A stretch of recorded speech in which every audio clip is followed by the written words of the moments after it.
News phone tapping కేసుతో additional ఎస్పీలు భుజంగరావు తిరుపతన్నకు 14 రోజుల రిమాండ్ విధించింది నాంపల్లి 14వ మ్యాజిస్ట్రేట్. ప్రణీత్రావుకు ఈ నెల 28 వరకు రిమాండ్ విధించారు.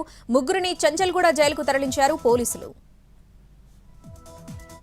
ప్రణీత్రావుతో పాటు అడిషనల్ ఎస్పీలు భుజంగరావు, తిరుపతన్న కూడా ఫోన్ ట్యాపింగ్ వ్యవహారంలో కీలకంగా వ్యవహరించారు.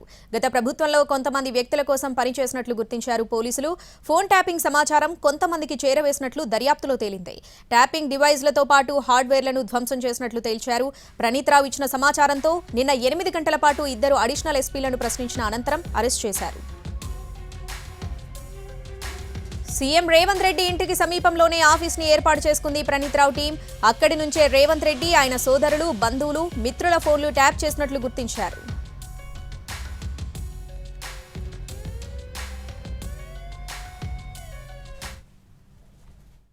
వరకు రిమాండ్ అయిందండి. A2 and A3కి మేము రిమాండ్ రిపోర్ట్ అపోజ్ చేసినాము. అయినా కూడా జడ్జి గారు మా వాదనలు చేయకుండా కన్ఫర్మ్ వాళ్ళ పీపీ వారికి కన్ఫర్మ్ చేసి రిమాండ్ 6/4కు పంపించాను. బికాస్ ఆఫ్ ఏంటంటే 409 IPC and section 70 of IT act రెండు ఎబో 7 years ఆఫెన్స్ ఉన్నాయి కాబట్టి రిమాండ్ బిలో 7 years ఆఫెన్స్ కాబట్టి రిమాండ్కి పంపించారు.